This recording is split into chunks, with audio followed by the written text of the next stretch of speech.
Assalamualaikum warahmatullahi wabarakatuh. Izin memperkenalkan diri, nama saya Habib Fauzan Abbas, NPM 233121002. Saya dari kelas IFA SP.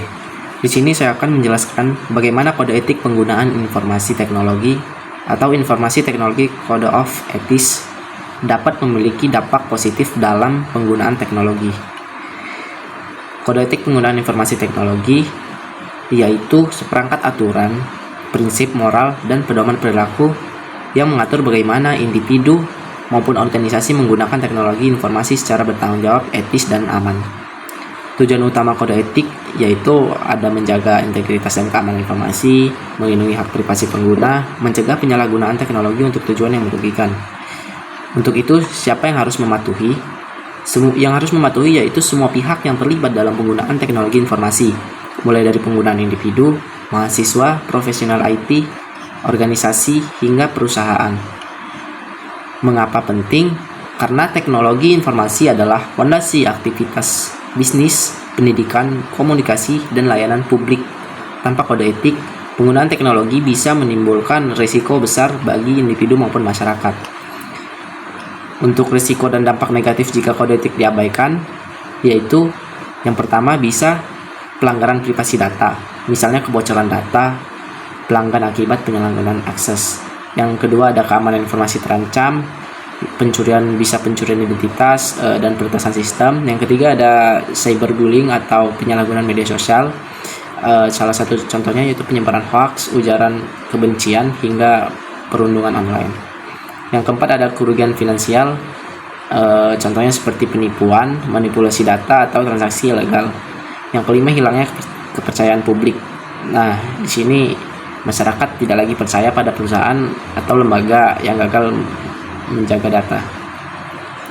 Untuk kode etik atau peran kode etik dalam mitigasi risiko, yaitu 1. Menjamin keamanan, 2. Menjaga privasi, 3. Mencegah penyalahgunaan, 4. Meningkatkan kepercayaan. Contoh konkretnya yaitu karyawan dilarang menggunakan data pelanggan tanpa izin untuk promosi. Ada mahasiswa wajib mencantumkan sumber asli agar terhindari plagiarisme. Dan yang ketiga ada perusahaan menerapkan kebijakan two factor authentication atau 2FA untuk pencegahan peretasan akun. Untuk contoh kasusnya, yang pertama ada penerapan sukses, yang dimana sebuah bank digital menerapkan kode etik ketat terkait keamanan data. Semua transaksi diverifikasi dengan ekspresi dan autentisasi ganda. Hasilnya tingkat kebocoran data nasabah dapat ditekan hingga 0. Yang kedua ada ketidakpatuhan, yang dimana kasus kebocoran data jutaan pelanggan di salah satu e-commerce di Indonesia tahun 2020. Hal ini terjadi karena lemahnya sistem keamanan atau kelalaian etis dalam melindungi data pengguna. Dampaknya yaitu hilangnya kepercayaan masyarakat dan hingga kerugian finansial. Nah, di sini manfaat mematuhi kode etik. Yang pertama yaitu untuk bagi individu terhindar dari tindakan ilegal dan risiko kejahatan cyber, ada membangun reputasi sebagai pengguna atau profesional TI yang bertanggung jawab. Yang kedua manfaat mematuhi kode etik bagi organisasi yaitu yang pertama meningkatkan keamanan sistem, menjaga citra dan kepercayaan publik, mengurangi risiko tuntutan hukum akibat pelanggaran privasi dan keamanan.